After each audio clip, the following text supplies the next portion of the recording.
Salam əziz abituriyentlər, sertifikasiya və MİQ imtahanına hazırlaşan coğrafiya müəllimləri.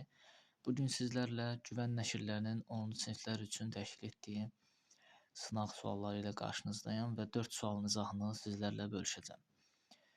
Suallarımıza başlayaq. 69-cu sualımızın şərtində deyilir: doğru ifadəni müəyyən edin. Burada doğru olan ifadəni seçəcəyik daha doğrusu. Paleozoy ilə sualtı geoloji dövrə bölünür. Elə doğru cavab variantımız budur.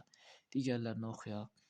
Litosfer tablolarının yaxınlaşma sərhədləri divergent sərhədləri adlanır. Bu cavab variantı səhvdir. Konvergent sərhədlər adlanır. Mezozoyun ən qədim geoloji dövrü təbaşirdir. Bu səhvdir. Mezozoyun ən qədim dövrü Triasdır. Ərəbistan tavası okean tipli yer qabığına malikdir. Bu cavab variantı da səhvdir. Material tipli yer qabığına malikdir. Və astenosfer alt mantiyada yerləşir. Bu da səhvdir. Astenosfer alt mantiya ilə üst mantiya arasında yerləşir. Bu da səhvdir. 70-ci sualda deyilir: xərti sxemə əsasən Zəngəzur, Şahdağ və Brovar silsilələrinə uyğun gələn rəqəmləri müvafiq olaraq müəyyən edin. Bunun üçün şagirdlərin xəritə biliyi, xəritəni görmə yaddaşı biliyi daha yaxşı olmalıdır. İndi biz Zəngəzur, Şahdağ və Brovar silsilələrini bu xəritə üzərində göstərək.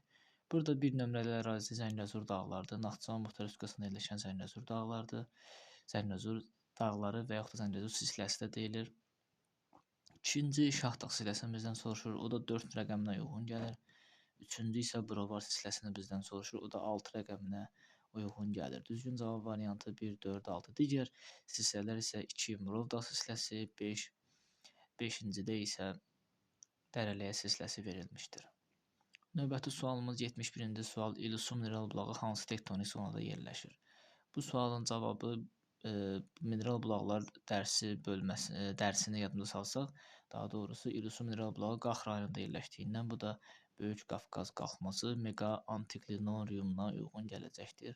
Düzgün cavab variantımız B variantı olacaqdır. Digər cavab variantlarımıza isə uyğun gəlmir. 72-ci sual. Qütb ulduzu Polaris hansı xətt üzərində daha böyük buzaq altında görünür?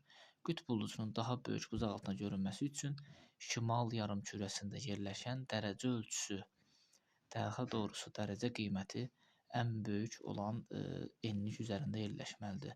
Aşağıdakı cavab variantlarına nəzər salsaq, burada ekvator 0 dərəcə, cənub tropiki, cənubda ümumiyyətlə qütb ulduzu görünə bilməz. Sonra şimal qütb dairəsi. Düzgün cavab variantımız şimal qütb dairəsidir. Cənub qütb dairəsi dediyim kimi cənubda görünə bilməz və şimal tropiki də 20,5 dərəcə ilə daha kiçik bucaqla uyğun gəlir. Bu da səhvdir. Düzgün cavab variantımız E variantıdır. Sualların izahını dinlədiyiniz üçün təşəkkür edirəm. Hər birinizə qəbul imtahanlarında və uğurlar arzulayıram.